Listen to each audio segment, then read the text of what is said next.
इस सेशन में हम चर्चा करेंगे कि पिछले 5 वर्षों में उत्तर प्रदेश में विकास की रफ्तार कितनी दमदार रही है। हमारे सत्र के अतिथि हैं भारत के सूचना, प्रसारण, युवा तथा खेल मामलों के मंत्री माननीय श्री अनुराग ठाकुर जी, और उनसे वर्चुअल बातचीत कर रहे हैं एक बार पुनः श्री अशोक श्रीवास्तव। तो आइए देखते हैं आज का ये अंतिम सत्र। नमस्कार। कितना बदला यूपी, दूरदर्शन के कॉन्क्लेव की सीरीज के इस दूसरी कड़ी में आपका स्वागत है। मैं हूं अशोक श्रीवास्तव और हमने इस सीरीज की शुरुआत लखनऊ से की थी और आज हम पहुंचे हैं मेरठ।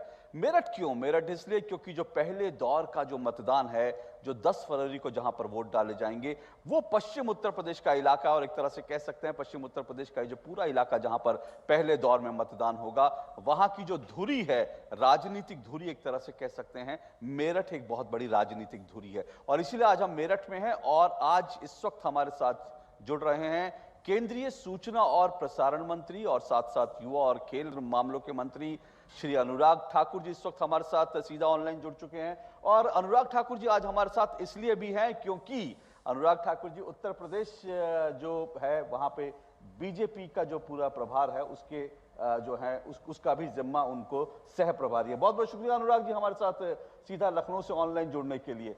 अनुराग जी मेरा पहला सवाल धन्यवाद अशोक जी।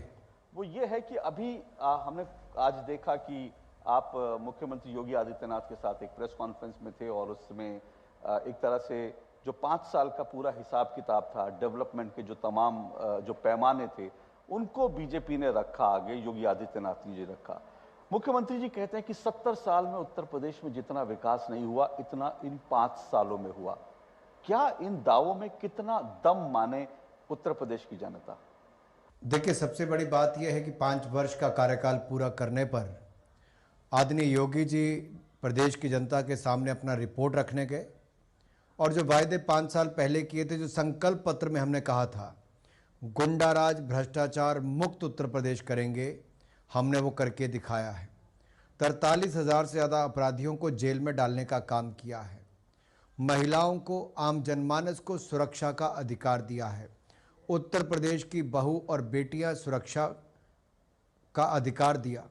ये अपने आप में बड़ी बात है कि 5 साल पहले जिस उत्तर प्रदेश को एक नज़र के साथ देखा जाता था कि शाम के 7 बजे नहीं कि अपने घर के अंदर आ जाओ, आज रात के 12 बजे भी हो, बहू बेटियां अपने आप को सुरक्षित महसूस करती हैं, बाहर जा सकती हैं। ये करके दिखाया। दूसरी ओर गरीब कल्याण के लिए बहुत बड़ी छलांग लगाई है। देखिए, किसी गरीब के लिए तो एक पक्की छत हो ये बड़ी बात होती है। गरीब के मन में होता है कि कभी वो लखपति बन जाए। तो मोदी जी और योगी जी ने गरीबों को पक्के आवास बनाकर उसको लखपति तो बना ही दिया है। अगर 43 लाख लोगों को पक्के मकान बना कर दिए तो हर मकान के ऊपर लगभग 1.5 लाख से ऊपर का खर्चा आता है। रसोई गैस का सिलेंडर भी करोड़ों बहनों को दिया, पानी का कनेक्शन भी दिया और यहाँ तक कि 1.5 करोड़ घरों को जो बिजली के कनेक्शन चाहिए थे उनको बिजली के कनेक्शन भी दे दिए। तो पक्का मकान भी दिया, रसोई गैस का सिलेंडर भी मुफ्त में दिया, उसका कनेक्शन भी दिया, बिजली का कनेक्शन भी दिया, पानी भी 30,000 पंचायतों के हर घर तक पहुँचाने का काम योगी जी की सरकार ने किया है। 4-4 एलईडी के बल्ब भी दिए और गांव-गांव में सड़कें पहुंचाने का काम भी किया। 21,000 किलोमीटर सड़कें पिछले 5 सालों में बना कर दी हैं। लंबी लिस्ट है जो मैं गिना सकता हूं, लेकिन इतना कहूंगा कि 5 लाख रुपए का मुफ्त उपचार करने का काम भी योगी सरकार ने उत्तर प्रदेश के लोगों को दिया है। अनुराग जी, तो आपको लगता है कि क्या ये जो डेवलपमेंट है ये एक बड़ा मुद्दा इन चुनावों में है?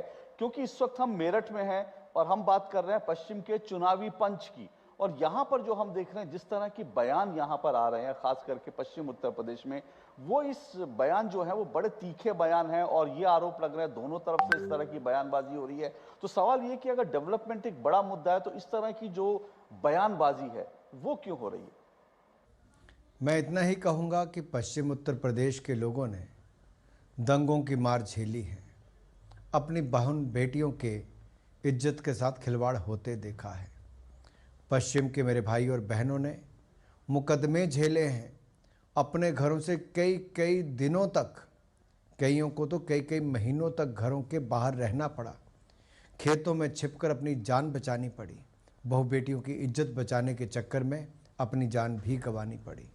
कैसे मेरे पश्चिम उत्तर प्रदेश के मेरे भाई बहन वो दिनों को भूल सकते हैं, उस दौर को भूल सकते हैं? नहीं भूल सकते हैं कि दो भाइयों को अपनी बहन की जान बचाने के चक्कर, अपनी इज्जत बचाने के चक्कर में अपनी जान गंवानी पड़ी। कोई भी सम्मानजनक तरीके से जीने वाला व्यक्ति इन बातों को नहीं भूल सकता है। और कहीं ना कहीं ये चुनाव की बात नहीं, 5 सालों में लोगों ने बदलाव देखा है। 2017 से पहले बसपा की सरकार हो, सपा की सरकार हो, दंगे आम बात थी, गुंडा राज, माफिया राज को संरक्षण आम बात थी, भ्रष्टाचार चरम सीमा पर था। ये 2017 के बाद ये कड़ा प्रहार जो हमने किया है गुंडा राज, माफिया राज और भ्रष्टाचार पर, इसने नकेल कसी है। अवैध कब्जों पर योगी जी का बुलडोजर चला है, इसका पूरा संदेश पूरे उत्तर प्रदेश में देखने को मिलता है। माफिया राज से जमीनों के कब्जे छुड़वाए गए तो गरीबों को पक्के मकान बनाकर दिए गए, बड़े अस्पताल, यूनिवर्सिटीज बनाने का काम वहां पर शुरू किया गया है। आखिरकार ये चुनाव में क्यों नहीं आएगा? और किसी को लगता है इन मुद्दों के आने से गर्मी आती है, तो गर्मी आकर ही रहेगी, क्योंकि इस गुंडा राज के खिलाफ हमने कड़ा प्रहार भी किया है और बहन और बेटी को सुरक्षा देने का काम भी किया है। तो मुख्यमंत्री जो है वो ये कहते हैं कि ये समाजवाद नहीं, ये तो दरअसल जो है दंगावाद है, वो इस तरह से कहते हैं। और हम दूसरी तरफ सुनते हैं अखिलेश यादव कहते हैं कि मेरे खून में भी गर्मी है। आप भी कह रहे हैं कि इस तरह के बयानों से अगर गर्मी यहाँ पर आती है तो उसमें कोई हर्ज नहीं है, क्योंकि ये इलाका, आपका इशारा सीधा सीधा जो कवाल में हुआ था यहाँ दंगा, और जिस तरह से कैराना से यहाँ पलायन हुआ था 5 साल पहले, क्या आप ये कहना चाह रहे हैं कि वो भी आज की तारीख में, आज 5 साल बाद, वो भी पश्चिम उत्तर प्रदेश का एक बड़ा मुद्दा है जिसको बीजेपी बार बार उठा रही है? देखिए, पहली बात मैं कहूंगा कि सपा बसपा राज में दंगे होते थे, भाजपा राज में दंगल होते हैं, कुश्तियों के अवसर मिलते हैं, खिलाड़ियों को आगे बढ़ने के अवसर मिलते हैं। स्पोर्ट्स यूनिवर्सिटी बनाने का काम हमने मेरठ में शुरू किया है, जहां पर आप हैं। यही नहीं, इसी मेरठ में हमने देश भर के ओलंपिक्स के मेडल जीतने वाले खिलाड़ियों को बुलाकर सम्मानित किया, पैरालंपिक्स के खिलाड़ियों को बुलाकर सम्मानित किया, करोड़ों रुपए खिलाड़ियों को दिए। ये हमारी सरकार ने करने का काम किया, खेलों को बढ़ावा दिया। अखिलेश जी का खून खौलता है उसलिए क्योंकि वो दंगइयों को, अपराधियों को टिकट देते हैं। उनके टिकट की सूची ऐसे लगती जैसे कोई चार्जशीट की कॉपी हो। ऐसा लगता है सूची में पहला नाम कोई जेल वाले का और आखिरी नाम बेल वाले का है। ये हालत उनकी सूची की है। और उनके सहयोगी राजभर जी कहते हैं कि अतीक अहमद और मुख्तार अंसारी को तो हम वर्षों से समर्थन करते आ रहे हैं। तो ऐसे लोगों को अगर उनका समर्थन है, जिनको उत्तर प्रदेश की जनता जेल की सलाखों के पीछे देखना चाहती है, और हमने जेल की सलाखों के पीछे डाला है और आगे भी यही रहेगा। जो अपराधी हैं उनका स्थान या जेल के अंदर है या उत्तर प्रदेश के बाहर है। आप जो कह रहे हैं, उनका खून खौलता है अपराधियों के पक्ष में, हमारा खून खौलता है कि जब ये अपराधी आम नागरिकों के खिलाफ दंगे करते हैं, घटनाओं को अंजाम देते हैं, उस पर कार्रवाई करने के लिए हम लोग ताकत लगाते हैं। और बार बार यहाँ पर आजम खान का नाम लिया जा रहा है, बार बार ये कहा जा रहा है कि अगर समाजवादी पार्टियां सत्ता में आई तो आजम खान यहाँ के जो है एक तरह से मुख्यमंत्री होंगे। उनके ऊपर करीब करीब 70, 80, 90 मुकदमे हैं, किसानों की जमीन हड़पने के मुद्दे हैं, और उनके भी, वो भी इस वक्त चुनाव लड़ रहे हैं। तो आपको लगता है कि आजम खान एक बड़ा फैक्टर चुनाव में है पश्चिम उत्तर प्रदेश में, जब हम पश्चिम के पंच की बात करते हैं? तो देखिए, मुलायम जी की सरकार या अखिलेश जी की सरकार जब रही, आजम खान जी का जो रवैया गरीब के प्रति रहा वो आप जानते हैं। ये लोग जाति धर्म के नाम पर वोट लेते हैं, लेकिन बाद में केवल अपने परिवार के ही भलाई के लिए काम करते हैं। ये तो अपनी जाति समाज के लिए भी काम नहीं कर पाते हैं। इसलिए मेरा आपसे निवेदन रहेगा, आप दिखाइए पुराने वीडियो को, जब आजम खान जी ने दलितों के खिलाफ जिस तरह से टिप्पणियां की, उनके मजाक उड़ाए गए, जो बाकी सब कुछ किया है, और अखिलेश यादव जी उस समय मंच पर बैठे बैठे ताली बजाते थे। आजम खान की भैंस गुम हो जाती थी तो उसको लेने के लिए पूरा पुलिस विभाग लग जाता था।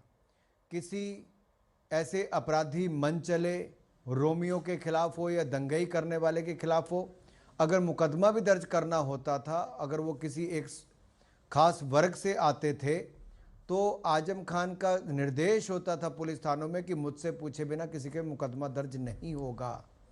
क्या उत्तर प्रदेश की जनता वैसे संरक्षण देने वालों को कभी मौका देगी? नहीं देगी।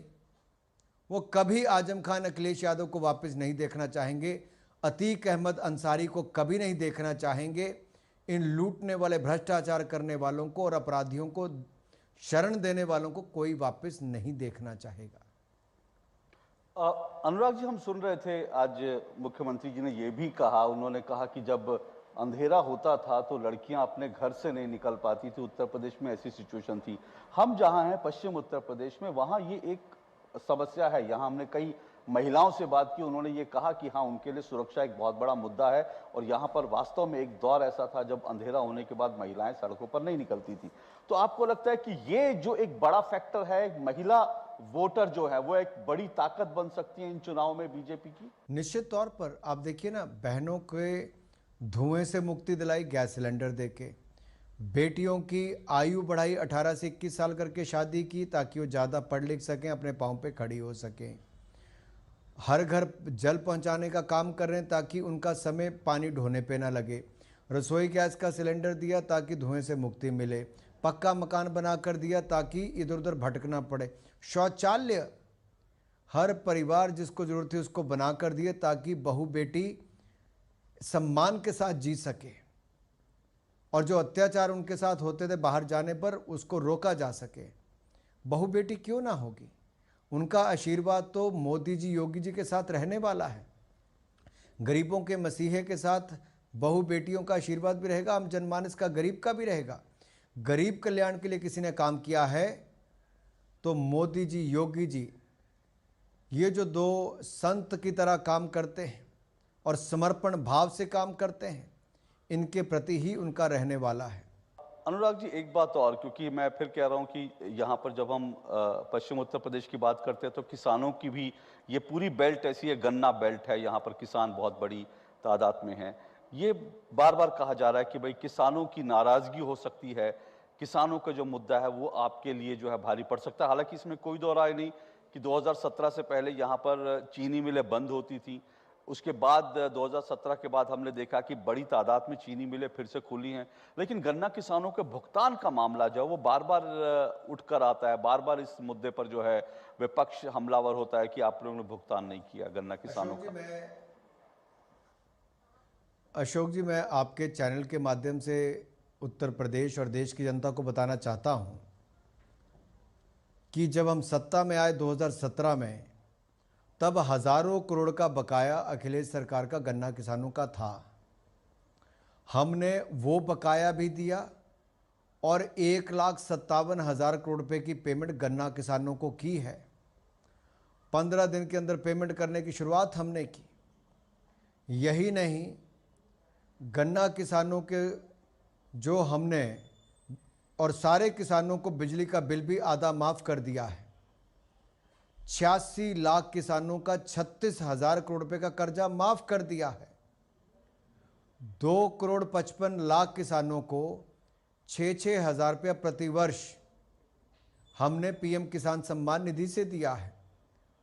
खाद सही समय पर दी, उचित दाम पर दी, और उत्तर प्रदेश की जो खाद फैक्ट्रियां बंद थी उसको भी गोरखपुर में शुरू करने का काम हमने किया है। अखिलेश सरकार में तो 21 चीनी मिलों को बेच दिया गया था। हमारी सरकार के समय नई चीनी मिलों को शुरुआत भी की गई, उनका नवीनीकरण भी किया गया, उत्पादन क्षमता को भी बढ़ाया गया। जितना चीनी का उत्पादन बसपा और सपा की सरकारों में रहा, उससे ज़्यादा हमने 5 साल की योगी सरकार में करके दिखाया है। ठीक है, लेकिन क्या आपको लगता है यहाँ पर जयंत चौधरी जो है वो एक फैक्टर हैं, क्योंकि पिछले कुछ समय से हम देख रहे थे जयंत चौधरी जी को लेकर के जो है आरएलडी को लेकर के बीजेपी थोड़ा सॉफ्ट थी, लेकिन कल ही आपने जयंत चौधरी ने जब हेमा मालिनी जी का नाम लिया तो आपने उनको पलटवार भी किया। तो क्या वो फैक्टर है या बीजेपी को लग रहा है कि नहीं अब उनसे भी टक्कर है, खुली टक्कर है, कोई बात नहीं?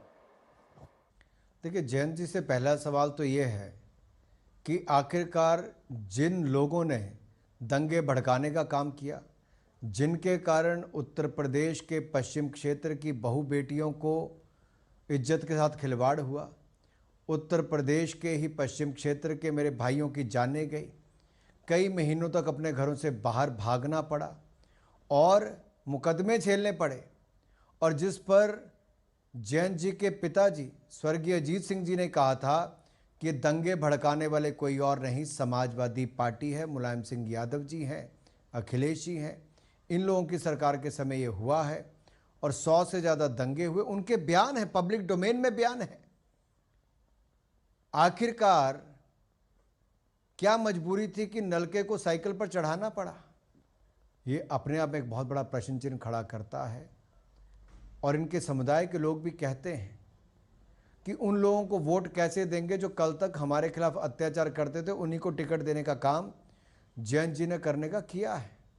और जहां तक मेरे कल की बयान की बात है, उनको तो पूरी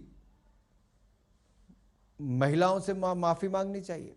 केवल हेमा मालिनी जी का अपमान नहीं था, इस तरह का सेक्सिस्ट रिमार्क करके वो दिखाना क्या चाहते थे। इसलिए मैं कहना चाहता हूं कि उनको तो पूरी महिलाओं से, अपनी बहनों से माफ़ी मांगनी चाहिए जिस तरह से उन्होंने टिप्पणी की। और जहां तक हेमा मालिनी जी की बात है, वो अभिनेत्री भी हैं, बड़ी नेता भी हैं, उत्तर प्रदेश के विकास के लिए बहुत काम किया है, विशेष तौर पर मथुरा के लिए, और मथुरा की जनता ने अपना आशीर्वाद उनको दिया, ये बड़ी बात है। और उन्होंने वापस वहाँ पर बहुत काम किया है। ठीक। अनुराग जी, मैं ये जानना चाह रहा हूँ, आप तो वित्त राज्य मंत्री भी रहे, निर्मला सीतारमण जी को आपने बहुत करीब से देखा, बजट प्रक्रिया का आप भी हिस्सा रहे। ये जो बजट आया है, इसको लेकर कई लोग ये कह रहे हैं, कई राजनीतिक विश्लेषक ये कह रहे हैं कि प्रधानमंत्री नरेंद्र मोदी बड़े कॉन्फिडेंट हैं उत्तर प्रदेश में चुनाव जीतने के। ऐसा मैं इसलिए कह रहा हूं क्योंकि बड़ा आसान था कि इस बजट में सरकार के पास एक कुशन भी था, तो बड़ा आसान था कि इसको एक पॉपुलिस्ट बजट बना दिया जाता, लोक लुभावन बजट बना दिया जाता, तमाम तरह के सोप्स दिए जा सकते थे ताकि मतदाताओं को लुभाया जा सके। लेकिन इस बजट में कोई सोप्स नहीं है और ये कहा जा रहा है ठोस बजट है, ये एक दूरदर्शी बजट है। तो लोक लुभावन बजट ना होने के कारण लोग कह रहे हैं कि भाई उत्तर प्रदेश को लेकर के मोदी जी बहुत कॉन्फिडेंट हैं। दो बातें, पहला तो प्रधानमंत्री जी और वित्त मंत्री जी को बधाई शानदार बजट देने के लिए। समाज के सभी वर्गों ने इनको सराहा है, और जो विपक्ष के कुछ नेताओं ने नकारने का प्रयास किया है, उनके पास कोई तर्क नहीं है। पहली बात तो मैं कहूं कि इस बजट में अमृतकाल की जो बात कहेगी कि हम अगले 25 वर्ष भारत को किस दिशा में ले जाने वाले हैं, आत्मनिर्भर भारत की नींव पर आधुनिक भारत का निर्माण करेंगे, ये इसमें दिखता है। और 5.5 लाख करोड़ से बढ़ाकर 7.5 लाख करोड़ रुपया इंफ्रास्ट्रक्चर स्पेंडिंग को किया गया, 35% की वृद्धि अपने आप में ऐतिहासिक है। आज तक इतना बड़ा बजट कभी नहीं दिया गया। 60 लाख लोगों को रोजगार इससे मिलेगा, पीएम गति शक्ति योजनाओं को इससे बल मिलेगा, पहला तो ये। दूसरा, हमने 9 करोड़ परिवारों को पीने का स्वच्छ जल देने का काम किया जल जीवन मिशन से। इस साल हम इतने ही लोगों को और करने वाले हैं, तो हर मध्यम वर्ग गरीब परिवार को ये मिलने वाला है। 50,000 करोड़ रुपए की लागत से हम 80 लाख गरीबों को पक्के मकान बना कर देंगे। उत्तर प्रदेश में इसका सबसे बड़ा लाभ मिलने वाला है। 12,000 करोड़ रुपया हमें मिलेगा, किसको? पानी की सुविधा को उत्तर प्रदेश में देने के लिए। फिर इसके अलावा 44,605 करोड़ रुपया केन बेतवा लिंक बुंदेलखंड के लिए पीने की पानी और सिंचाई की योजना 40 साल पुरानी थी, वो भी मोदी जी ने उसको मंजूरी दे दी उत्तर प्रदेश के लिए। 46,000 करोड़ रुपए के एक्सप्रेस वे बनाने का काम उत्तर प्रदेश में किया जाएगा, ये अपने आप में बहुत बड़ी बात है। 1,50,000 करोड़ रुपया जो कर में से हिस्सा उत्तर प्रदेश को मिलेगा। इसके अलावा 15,000 करोड़ रुपया अलग से केंद्र की तरफ से मदद उत्तर प्रदेश को मिलने वाली है। उत्तर प्रदेश के लिए भर भर के दिया है। और इसके अलावा भी जो बाकी योजनाएं हैं, जैसे नेचुरल फार्मिंग कि किसान की आय को दुगना करने की दृष्टि से सब्जियां भी बगैर किसी रासायनिक पदार्थ के, और ये पूरे 2500 किलोमीटर के गंगा के तट पर होगा। 5-5 किलोमीटर चौड़े खेत बनेंगे। इससे क्या होगा, किसान की आय भी बढ़ेगी, लागत भी कम होगी, और इन सब्जियों को खाने वालों को भी किसी फर्टिलाइजर के बिना ये बनाने का काम मिलेगा। नेचुरल फार्मिंग होगी। दूसरा, नैनो फर्टिलाइजर का उपयोग भी अब होना शुरू होगा, जिससे किसान की लागत भी कम होगी, किसान का मुनाफा भी बढ़ेगा। इसी तरह से एग्रीकल्चर इंफ्रास्ट्रक्चर फंड जो 1 लाख करोड़ का है, उससे किसान के खेत के आसपास बहुत सारी ऐसी सुविधाएं बनाने का काम शुरू किया जा रहा है, जिससे उनको बाजार तक जाने की जरूरत नहीं पड़ेगी, उनके पास में ही उनको बेचने की सुविधाएं मिल पाएंगी। ठीक। लेकिन जब बजट पर राष्ट्रपति के अभिभाषण पर जब धन्यवाद प्रस्ताव पर चर्चा शुरू हुई, तो राहुल जी ने तो इस बजट को लेकर के उन्होंने बहुत ये कहा कि ये बजट दिशाहीन है, इसमें कुछ भी नहीं है। पर बजट के ऊपर बोलते बोलते वो कई और मुद्दों पर उन्होंने सरकार पर बड़ा करारा प्रहार किया। वो आप लोगों की जो कश्मीर नीति है उसको लेकर सवाल उठा रहे हैं। वो कह रहे हैं कि चीन और पाकिस्तान जो है वो अलग अलग थे, बीजेपी सरकार आई तो चीन और पाकिस्तान को, भारत के 2 दुश्मनों को उन्होंने एक कर दिया। कैसे आप इस पर रिस्पॉन्ड करेंगे सर? राहुल जी कंफ्यूज ज़्यादा नज़र आते हैं। उन्होंने कहा दिशाहीन है। मुझे लगता है दिशाहीन तो कांग्रेस पार्टी है, जो 3 वर्षों से अपना राष्ट्रीय अध्यक्ष नहीं चुन पाती, वो और क्या कर पाएगी।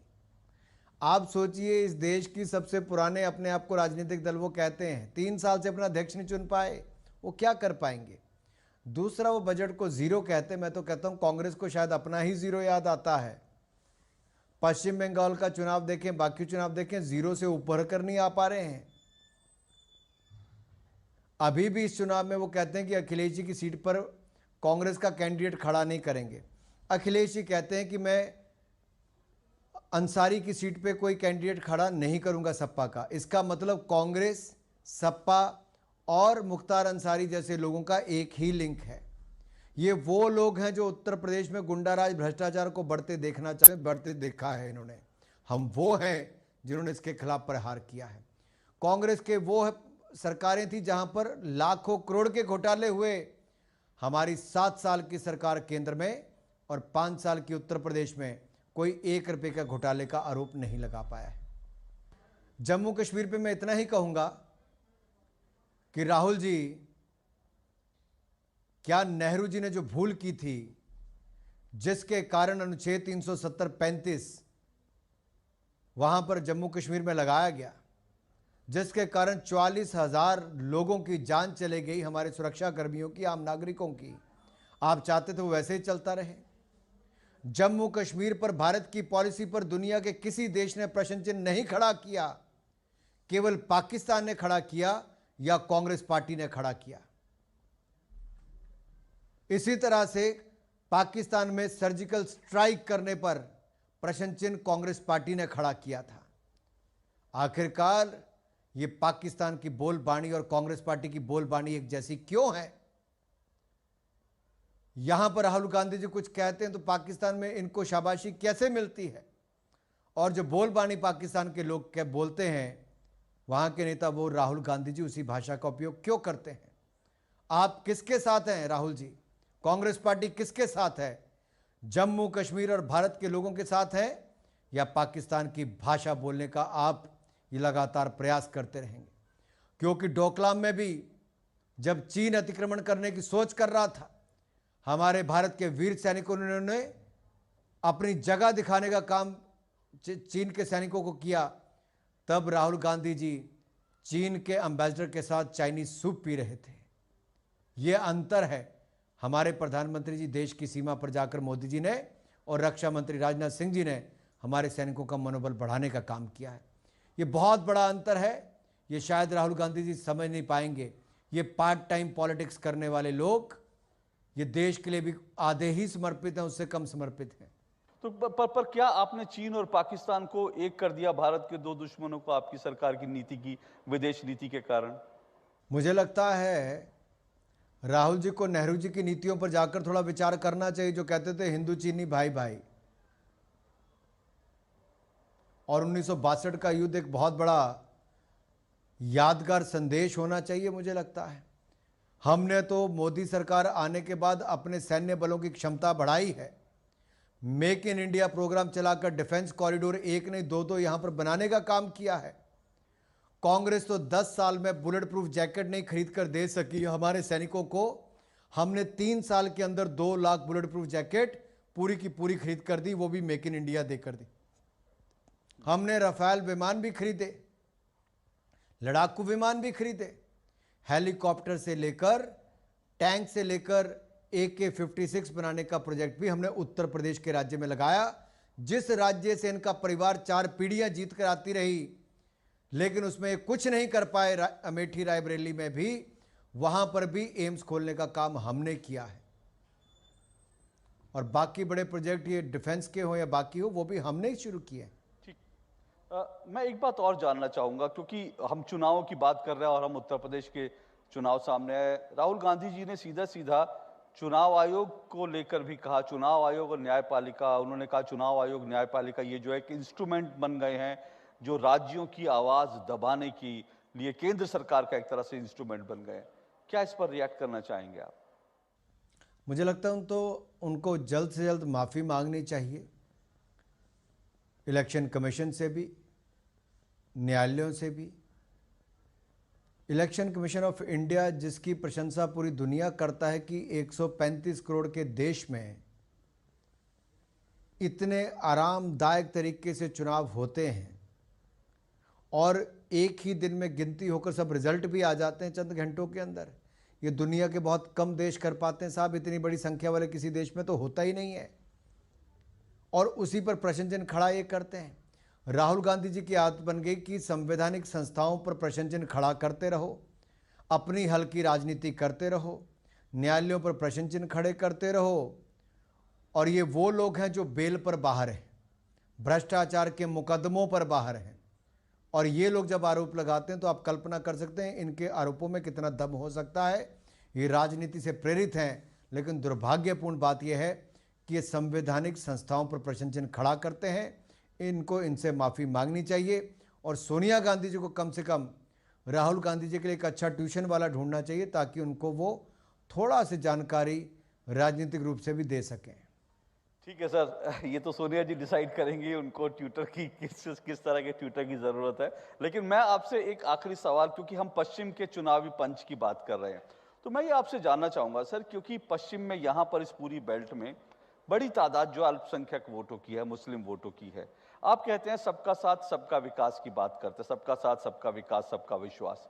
तो सवाल यह कि पिछले अगर 2017 के चुनाव को देखें तो 3 तलाक के मुद्दे पर ये तमाम राजनीतिक विश्लेषक कहते हैं कि मुस्लिम महिलाओं का एक बड़ा जो वोटर था वो बीजेपी को मिला, बीजेपी के पाले में गया। आप कहते हैं कि आपने जब यहाँ पर उज्ज्वला योजना की स्कीम चलाई, या फिर आपने यहाँ पर लोग गरीबों को मकान दिए, या फिर जब 80 करोड़ लोगों को देश में अनाज दिया जा रहा था उसमें मुस्लिम परिवार भी थे, कोई इसमें भेदभाव नहीं किया गया, तो क्या आपको लगता है कि मुस्लिम महिलाएं ही नहीं, इस बार दूसरे जो मुस्लिम जो पुरुष हैं या कुल मिलाकर आबादी है वो भी बीजेपी का इस बार जो है वोटर बन पाएगा? आप इस बात का क्या आपको लगता है संभावना? मैं पहली बात तो आपके चैनल के माध्यम से देश के सामने रखना चाहता हूं कि सबका साथ सबका विकास सबका विश्वास और सबका प्रयास, ये एक ऐसी सोच है, ऐसा मूल मंत्र है मोदी जी की सरकार का, जिसको सर्वसमावेशी करके हम लोगों ने सबको साथ में जोड़ के सबके लिए काम करने का काम किया है। क्या हमने जो 3 करोड़ पक्के मकान पिछले 5 साल में दिए, हमने किसी को पूछा आप हिंदू हो, सिख हो, ईसाई हो, मुस्लिम हो, क्या हो? कभी नहीं पूछा। 9.5 करोड़ बहनों को रसोई गैस का सिलेंडर दिया, कभी किसी की जाति धर्म पूछा? नहीं पूछा।